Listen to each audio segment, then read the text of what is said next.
सो wave equations को discuss करने के बाद कि वेव का इक्वेशन कैसे बनता है, तो हम वेव की इक्वेशन को दो तरीके से रिप्रेजेंट कर सकते हैं.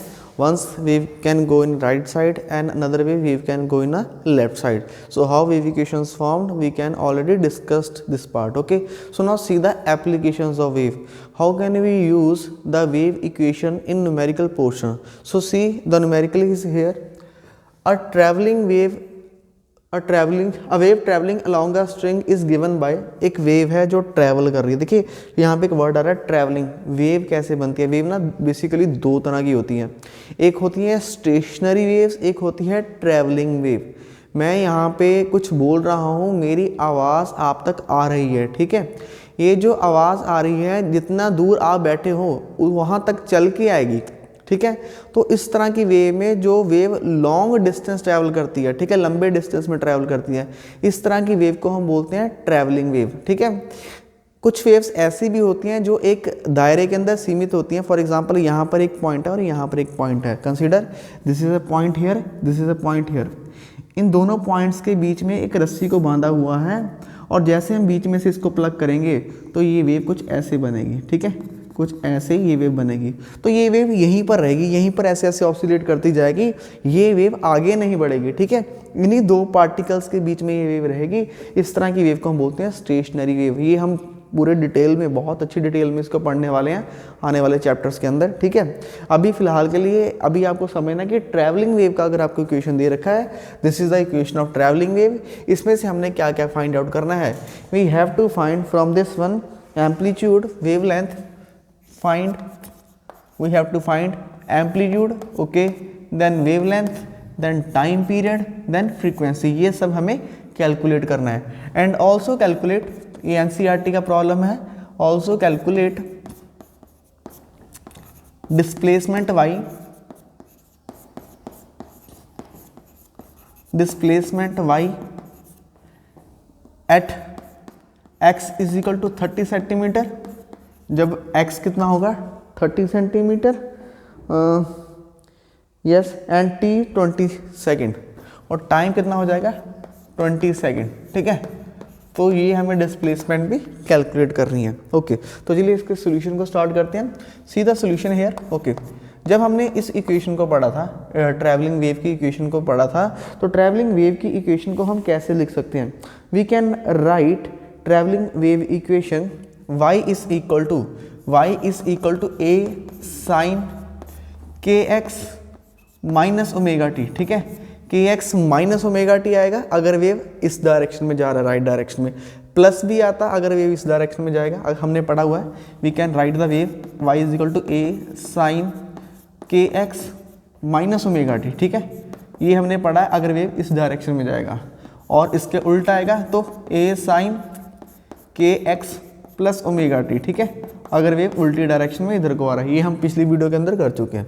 तो यहाँ पर हमने इक्वेशन लिखी, इसको इससे कंपेयर करते हैं. So see here y is equal to 0.005, okay, sine 80x minus 3t.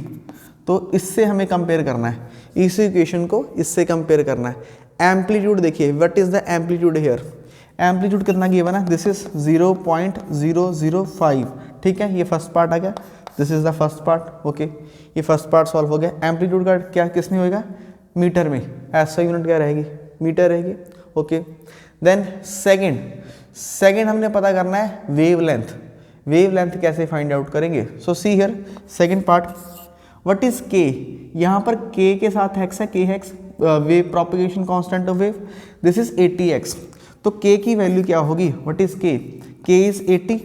और k होता क्या? What is the formula of k? This is 2 pi upon lambda. It's a k. Okay, यहाँ से लैम्डा कैलकुलेट करेंगे, ये कितना आएगा? 2 पाई डिवाइडेड बाई 80. तो यहाँ से हमने लैम्डा की इक्वेशन कैलकुलेट कर ली. So lambda is 2 pi upon 80. Okay, cutting कर लेते हैं इसकी. After cutting we can write pi upon 40. सो वेवलेंथ भी किस में होगी? मीटर में होगी. तो ये कैलकुलेशन मीटर में हो जाएगा. ओके, उसके बाद पर हमें फाइंड आउट करना time period and frequency. Time period और फ्रीक्वेंसी दोनों कैलकुलेट कर सकते हैं. Okay, see here third part. Okay, third part में क्या दे रखा है? ओमेगा किसके इक्वल है? ओमेगा, ठीक है, omega is equal to 2 pi nu, यही होता है ओमेगा का formula, omega T 3t, omega कितना दे रखा है, this is 3, 2 pi into new. Okay, तो फ्रीक्वेंसी कितना आ गया यहाँ से 3/2 पाई, तो this is the formula frequency, तो ये फ्रीक्वेंसी कैलकुलेट होगी। ओके, टाइम पीरियड कैलकुलेट करना है, रेसिप्रोकल कर दो। फ्रीक्वेंसी का उल्टा क्या होता है, time period, time period is reciprocal of frequency, ठीक है, हम ऐसे लिख सकते हैं 1/f, ऐसे होता है, उल्टा होता है, तो इसको उल्टा दो, इसको उल्टाने से क्या आएगा, दिस इज 2 पाई अपॉन 3, तो ये क्या बन जाएगा, time period. So what is the time period, आपने बस इसको रेसिप्रोकल करना है, ठीक है। टाइम पीरियड क्या, ऐसा यूनिट क्या रहेगी, टाइम पीरियड आएगा सेकंड्स के अंदर, और ये जो होता है फ्रीक्वेंसी किस में होती है, दिस इज इन हर्ट्ज। तो ये सारी ऐसे यूनिट्स है, ये हमें पता है। ओके, ये कैलकुलेशन होगी हमारे टाइम पीरियड तक। अब जो नेक्स्ट कैलकुलेट करना है, नेक्स्ट हमने करना है, नेक्स्ट पार्ट जिसमें क्वेश्चन में बोला गया है कि also calculate displacement y at distance, जो डिस्टेंस है 30 सेंटीमीटर पे, ठीक है। जब ये वाला x, जब ये x 30 सेंटीमीटर हो जाएगा, जब पार्टिकल की डिस्प्लेसमेंट 30 हो जाएगी, मतलब ये डिस्टेंस x एक्सिस वाला डिस्टेंस 30 ट्रैवल कर लेंगे, तो टोटल डिस्प्लेसमेंट कितनी होगी ये कैलकुलेट करना है। ओके, और टाइम कितना हो चुका उस वक्त, टाइम हो चुका होगा 20 सेकेंड, तो इसको कैलकुलेट करते हैं, see the calculation of this one. तो चलिए, पार्टिकल की पोजीशन कहाँ पर है, x is given 30, so we can write again this equation as y is equal to, see here, a is 0.005, okay, sin, okay, then kx, k is, what is value of k, k is 2 pi upon lambda, see here, k is 80, okay, k is already given, we need no need to write। यहाँ पर देखिए 0.005 sin 80, x जो है position कहाँ है particle की position है x is 30, so we need to put here 30, ये सेंटीमीटर में, इसको मीटर में कन्वर्ट करेंगे, minus 3t, 3 into t, this is minus, ये माइनस है, ठीक है, माइनस 3t, t टाइम कितना है, time is 20 second, time is 20 second. Okay, बस इसको कैलकुलेट करना है, कुछ नहीं करना, आंसर आ जाएगा, बड़ा सिंपल है ये, 0.005 sine, okay, then sine, okay, इसको कैलकुलेट करते हैं, दिस इज 24 to 40 पॉन, okay, it's 2400, okay, 2400, this is 24 minus 60, this is 24 minus 60, ये कितना आ जाएगा, y is equal to 0.005 sine, कितना आ गया, -36, ये -36 आ गया। अब साइन के टेबल में ना नेगेटिव वैल्यू हमारे पास होती नहीं है ना, होती है, पर टेबल में अगर आप इसको कैलकुलेट करना चाहो कर सकते हो, पर हम इसको कैसे कैलकुलेट करेंगे, हम इसको पॉजिटिव में कैलकुलेट करेंगे। तो साइन के आपको रूल्स पता है, क्वाड्रेंट के रूल्स सारे पता है, ठीक है, ये क्वाड्रेंट है, this is first quadrant, second quadrant, third quadrant, fourth quadrant. First quadrant में सारे एंगल पॉजिटिव होते हैं, मतलब 2 पाई प्लस थीटा पॉजिटिव होता है, 2 pi plus theta, 4 pi plus theta, 6 pi plus theta, first quadrant में सारे एंगल पॉजिटिव होंगे। तो मुझे 36 से कोई बड़ी वैल्यू को लिखना है कि मैं 36 से बड़ी वैल्यू को अप्रोच करूं, ठीक है, तो हम इसको कैसे लिखेंगे, we can write, okay, this is -36 plus 12 pi, y 12 pi, देखिए पाई कितना होता है, पाई होता है 3, पाई होता है, दिस इज 3.14, ये पाई होता है, ठीक है, इसको 12 से मल्टीप्लाई कीजिए, जब 12 से मल्टीप्लाई करेंगे तभी 36 से बड़ा आएगा, इसको 12 से मल्टीप्लाई करने पे ही आएगा 37.68, ठीक है। अगर मैं 11 से मल्टीप्लाई कर दूंगा, 10 से मल्टीप्लाई करूंगा, तो वैल्यू 36 से कम ही रहेगा, ठीक है। तो मुझे इसको 12 पाई से मल्टीप्लाई करना होगा, 12 पाई कितना होता है, दिस इज 12 इंटू पाई 37.68, तो ये बन जाएगा, ओके। फिर इसमें सॉल्व करते हैं, 0.005 साइन, अब ये कितना बन गया, ये हो गया -36 प्लस 12 पाई, 12 पाई कितना हो गया 37.68, -36 प्लस 37.68, ये कितना बन जाएगा 1.68 आ जाएगा, ओके। So this is 1.68। अभी ये रेडियन में है, इसको डिग्री में भी कन्वर्ट करना है, तो रेडियन को डिग्री में कन्वर्ट करने के लिए हम इसको किससे मल्टीप्लाई करेंगे, we can multiply this by 180 sine, इसको मल्टीप्लाई कीजिए, दिस इज ना रेडियन, अभी ये रेडियन में है, एंगल को रेडियन को डिग्री में कन्वर्ट करते हैं, ठीक है, तो डिग्री में कन्वर्ट करने के लिए it is multiply by 180 by pi, pi is again here 3.14, okay. After this again we solve, this is sine 97 degree अगर इसको मैं पूरा सॉल्व करूँगा, this is y is equal to 0.005 sine, ये बन जाएगा तकरीबन 97 डिग्री। और साइन 97 डिग्री कितना होता है? साइन 97 डिग्री होता है, दिस इज़ नियर अबाउट 0.99। ठीक है, तो सारा सॉल्व करेंगे, इसको मल्टीप्लाई करेंगे, finally we get the answer. इसके बाद यहाँ पर लिख रहा हूँ मैं, दिस इज़ y, ये कितना आएगा? ये आ जाएगा 0.005 इंटू साइन, इसकी वैल्यू होती है 0.99 अप्रॉक्स। ठीक है, इन दोनों को मल्टीप्लाई करेंगे तो नियर अबाउट 5 mm जो है आंसर आएगा। So this is the displacement of the particle, phi is equal to 5 mm। तो जब पार्टिकल की पोजीशन कितनी होगी? पोजीशन होगी 30 सेंटीमीटर, यहाँ पे 30 करेंगे, टाइम पीरियड 20 पुट करेंगे, तो पार्टिकल की डिस्प्लेसमेंट कितनी हो चुकेगी? This is 5 mm। तो इस तरह से जो हम सभी प्रॉब्लम्स को डिस्कस कर सकते हैं।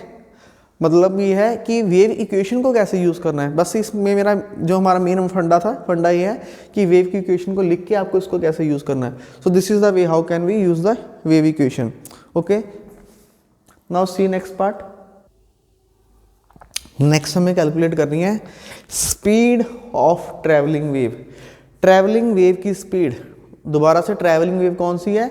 जब कोई भी एनर्जी एक लोकेशन से दूसरी लोकेशन में चलती जा रही है लगातार, ठीक है, डिस्टेंस ट्रैवल करती जा रही है, सो वेव ऑफ ट्रैवलिंग है।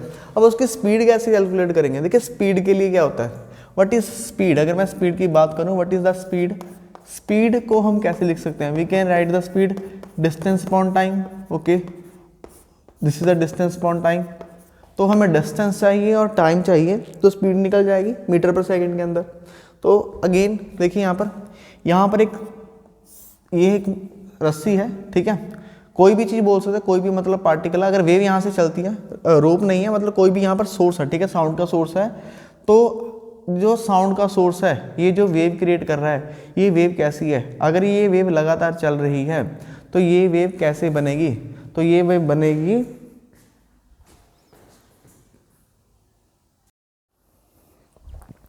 सो next is speed of travelling wave. Travelling wave क्या होती है? Travelling wave is a simple wave which can travel a long distance from one location to another location. For example, एक दीवार में रस्सी को बांधा हुआ है, जैसे ही रस्सी को ऐसे हम एनर्जी देके ऐसे प्लग करने के बाद उसमें एक वेव क्रिएट होगी ऐसे ना लगातार रस्सी में, तो रस्सी का हर पार्टिकल क्रेस्ट बनता जाएगा। जो रस्सी में है वेव बहुत लंबे डिस्टेंस तक वो डिस्टेंस ट्रैवल कर सकती है, जितनी लंबी रस्सी होगी उतना लंबा उसमें मतलब एनर्जी जो है ट्रैवल हो जाएगी। तो ट्रैवलिंग वेव वही होती है जिसमें एनर्जी एक लोकेशन से दूसरी लोकेशन में आगे ट्रांसफ़र होती रहती है, ठीक है। ओके, अब उसकी हमें स्पीड कैलकुलेट करनी है। What is the speed? Speed is nothing but distance upon time. कितना डिस्टेंस कितने टाइम में ट्रैवल करेगी वेव, उसको हम बोलेंगे वेव की स्पीड। तो चलिए कैलकुलेट करते हैं वेव की speed. Okay, so see here, यहाँ पर एक रोप है या कोई स्ट्रिंग है, कोई धागा है, consider this a string. Okay, when I plug this string, अगर हम यहाँ से इसको एक एनर्जी देते हैं तो पहले ये वाला जो पार्टिकल है, मान लो ये यहाँ पर जाके ये क्रेस्ट बन रहा है, ठीक है, ये क्रेस्ट बन गया। So this, see this first particle, this particle forms a crest here. Okay, this is here, this particle form a crest here. उसके बाद क्या होगा? उसके बाद जो यहाँ पर पार्टिकल है, ये वाला पार्टिकल भी क्या बनेगा? This is also form a crest. जब ये क्रेस्ट बनेगा दूसरे वाला पार्टिकल, तो ये जो पीछे वाला पार्टिकल है ये नीचे आ जाएगा थोड़ा, ठीक है। तो इसकी वेव कैसे बनेगी? So it will form like a sea, this way, ठीक है। उसके बाद क्या होगा? अगेन हमें पता है ये वाला पार्टिकल आगे जाके क्रेस्ट बनेगा, ये पार्टिकल क्रेस्ट बनेगा, ठीक है। उस वक्त जब ये सबसे ऊपर पहुंच चुका होगा तो ये नीचे आ चुका होगा। वेव के लिए हमें पता है कि वेव की रिक्वायरमेंट क्या होती है, वेव के लिए इनर्शिया चाहिए और इलास्टिसिटी चाहिए। तो देखिए एक ट्रैवलिंग वेव है, क्योंकि इसका हर एक पार्टिकल क्या बन रहा है, हर पार्टिकल इसका क्रेस्ट बन रहा है। ओके, अब हमने इसमें क्या पिक करना है? हमने सेम फेस पिक करना है। This is the face 90 degree, this is the face at 90 degree. ये दोनों 90 डिग्री पे हैं। कितना डिस्टेंस ट्रैवल हुआ इनके लिए? This is delta x. तो डेल्टा एक्स डिस्टेंस ट्रैवल हुआ, डिस्टेंस ट्रैवल होगा डेल्टा एक्स, कितना टाइम लगेगा? डेल्टा टी टाइम में। तो इस तरह से हमें इसकी स्पीड कैलकुलेट करनी है। पहले इसकी डेफिनेशन लिखते हैं, स्पीड क्या होगी, ठीक है। ट्रैवलिंग वेव की जो स्पीड है इसको कैसे लिखेंगे? Okay, it is the speed, it is a speed of wave, speed of wave it is the speed of wave of particle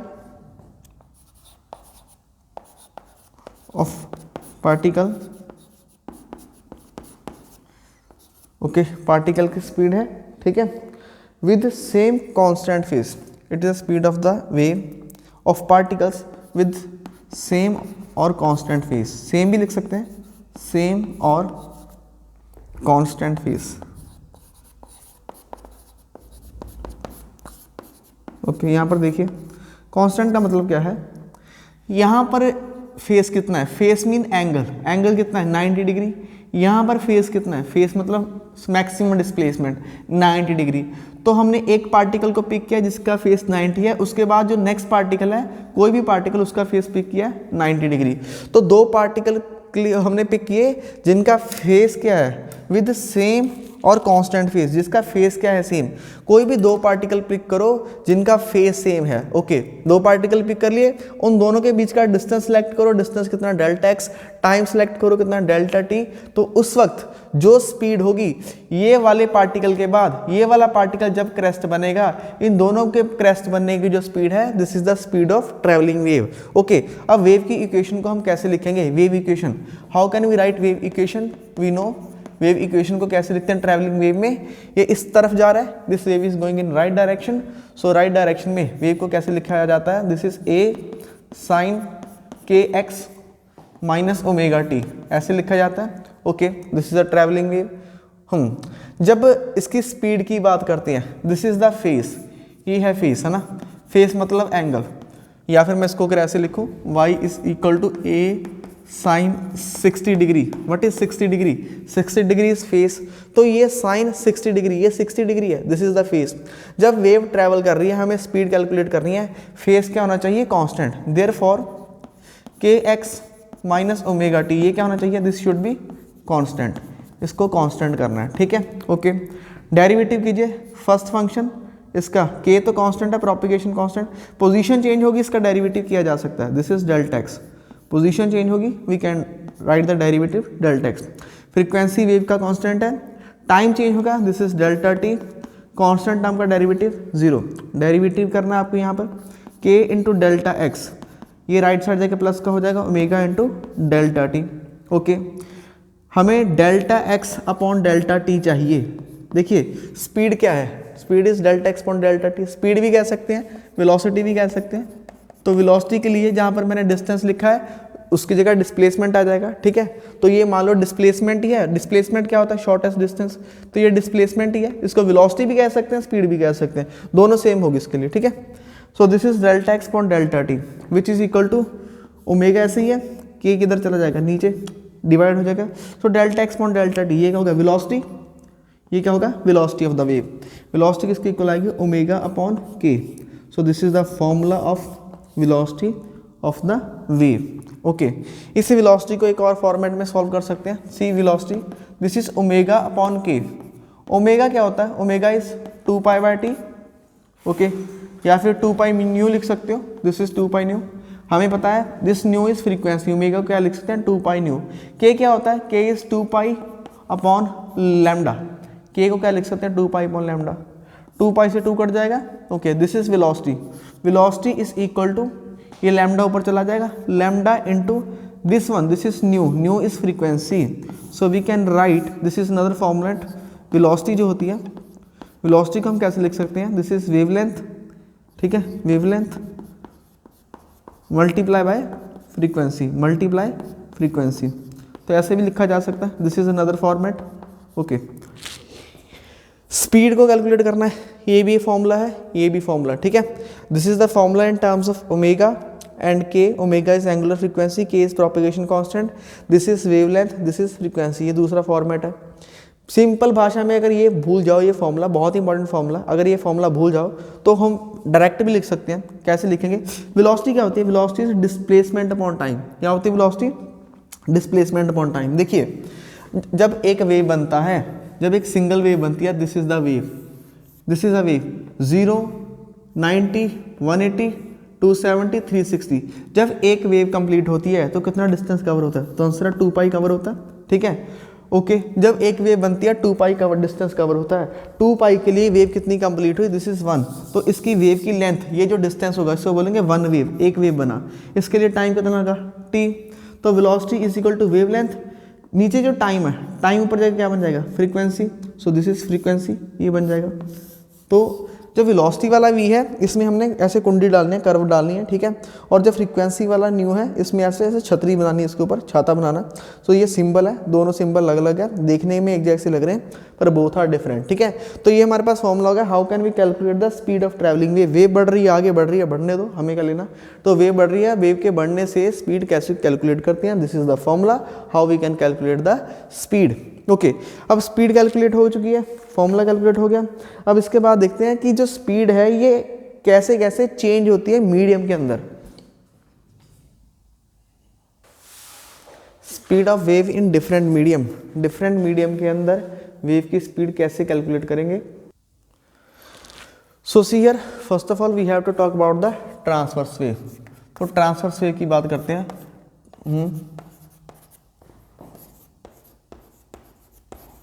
transverse wave, ठीक है, ट्रांसवर्स वेव की जो स्पीड है वो कैसे वेरी करती है विद द डिफरेंट मीडियम।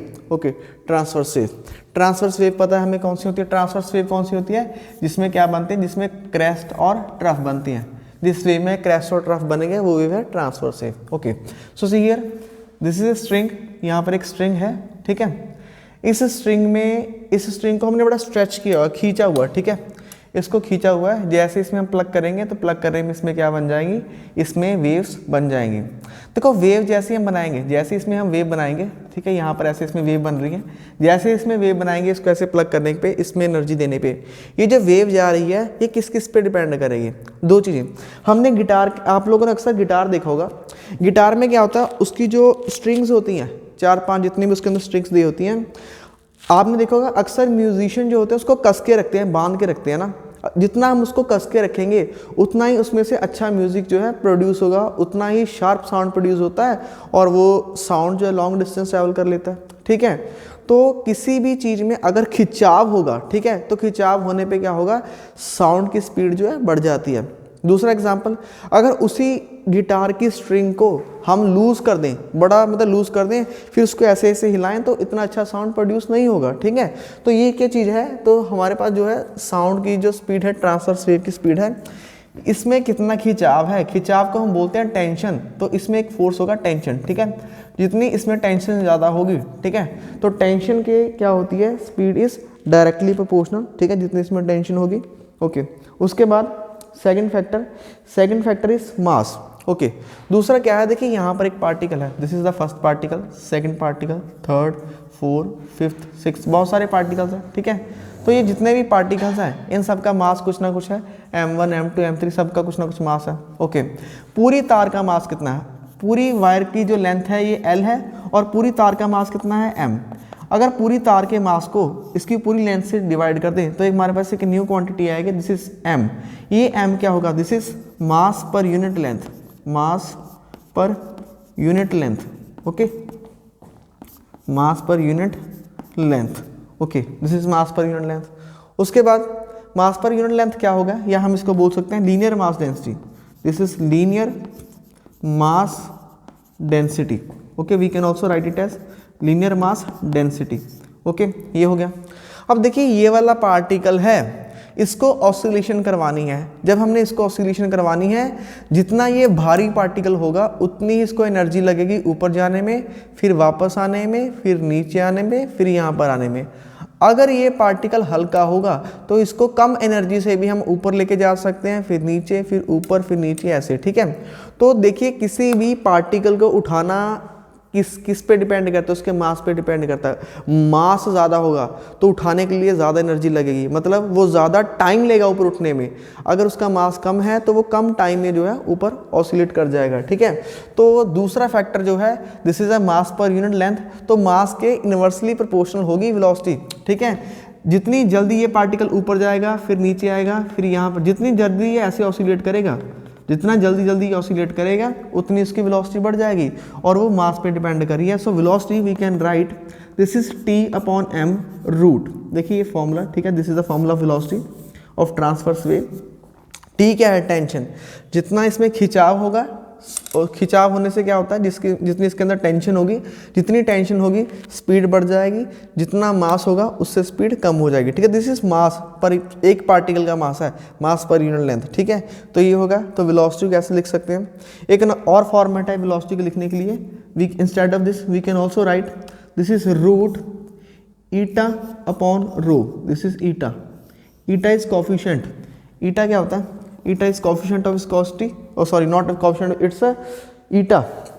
ईटा को हम लिख सकते हैं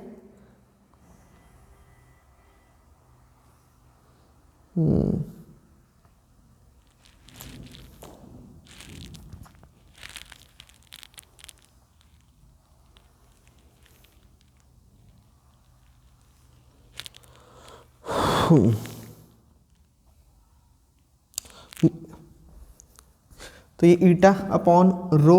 तो हम ईटा क्या होता है, ईटा इज मॉडुलस। ठीक है, eta is modulus of rigidity and rho is density of material. This is eta is modulus of rigidity, modulus of rigidity, then divided by this one is density. ये जो है नीचे रो है, रो क्या होता है, रो होता है डेंसिटी ऑफ मटेरियल। ठीक है, डेंसिटी ऑफ मटेरियल। तो किसी भी सॉलिड के लिए ये फॉर्मूला भी हम यूज़ कर सकते हैं। This formula is for solid, मतलब ये भी किसी सॉलिड के लिए, या ये भी पिक कर सकते हैं, ये भी पिक कर सकते हैं। ये किस में पिक करते हैं, जैसे कोई स्ट्रिंग होगी, कोई तार वगैरह होगी ना, कोई गिटार वगैरह होगा, तो उसमें ये फॉर्मूला पिक कर सकते हैं। कहीं पे भी ट्रांसवर्सल वेव बनती है। और ये सॉलिड के अंदर देखिए ईटा क्या है, eta is modulus of rigidity. Modulus of rigidity क्या है, this is a restoring force. जितनी ज़्यादा रीस्टोरिंग फोर्स होगी, जितनी ज़्यादा इलास्टिसिटी होगी, उतनी वेलोसिटी बढ़ती है। सी हियर, पेंडुलम में क्या देखा था, this is the pendulum here, solid support. So यहाँ पर एक पेंडुलम है, ये पेंडुलम ऐसे वाइब्रेट करता है, इस साइड फिर इस साइड फिर इस साइड, ये एक स्माइली फेस बन रहा है। तो ये ऐसे जब ऑसिलेट करता है, पेंडुलम ऐसे वाइब्रेट करता है, जैसे ही इसको इधर को फोर्स लगता है तो एक्सेलेरेशन किस डायरेक्शन में होता है, उल्टी डायरेक्शन में होता है। ये एक्सेलेरेशन क्या होती है, this is a restoring force. तो जब ये इधर को जाएगा तो उसमें रीस्टोरिंग फोर्स के कारण वापस आएगा। अब सुनिए, जितनी रीस्टोरिंग फोर्स होगी उतना जल्दी ये वापस आएगा, जितना जल्दी ये वापस आएगा उतनी ज़्यादा क्या बढ़ जाएगी, वेलोसिटी बढ़ जाएगी। सिमिलरली ईटा क्या होता है, this is a modulus of rigidity. ये हमने 7th यूनिट में पढ़ा हुआ है। जितनी ज़्यादा रीस्टोरिंग फोर्स होगी, जितनी ज़्यादा इलास्टिसिटी होगी, उतनी ही ज़्यादा क्या होगी, वेलोसिटी बढ़ जाएगी। डेंसिटी क्या होता है, डेंसिटी इज इफेक्टिवनेस, है ना, कितना उसका मास है। जितना भारीपन होता है किसी भी चीज़ में, उस पार्टिकल को, जितना पार्टिकल भारी होता है उसको ऑसिलेट करने में उतना ज़्यादा टाइम लगेगा। ठीक है, so this is another format of velocity. Okay, अब इसी को लिखते हैं लॉन्गिट्यूडनल वेव्स के लिए। How can we write for the longitudinal wave. तो second one is for longitudinal wave. इसी स्पीड को लॉन्गिट्यूडनल की बात करते हैं, लॉन्गिट्यूडनल में कैसे इफेक्ट करती हैं।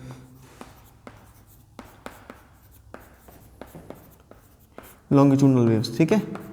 लॉन्गिट्यूडनल वेव कौन सी होती हैं, जिसमें क्या बनते हैं, कंप्रेशंस एंड रेयरफैक्शन। ठीक है, जिसमें कंप्रेशन और रेयरफैक्शन बनते हैं वो कौन सी वेव होती हैं, लॉन्गिट्यूडनल। ठीक है, ये हमने पढ़ा हुआ है।